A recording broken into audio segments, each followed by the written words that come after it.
La imaginació és esmunyadissa, com en Roger sabia molt bé. La memòria no és capaç d'aferrar-la.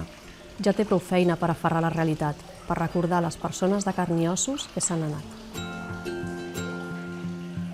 Els imaginaris tracten sobre una amistat molt potent entre l'Amanda i el Roger.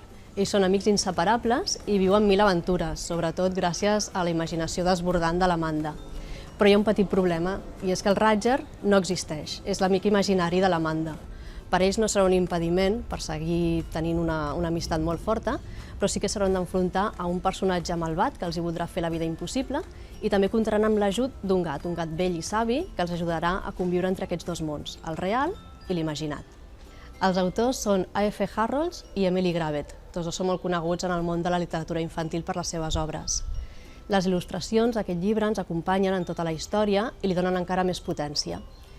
L'autor, a més d'escriptor, també és narrador oral i molt fan de Tolkien. Si t'agraden les històries sobre el poder de la imaginació i la força de l'amistat, aquest és el teu llibre.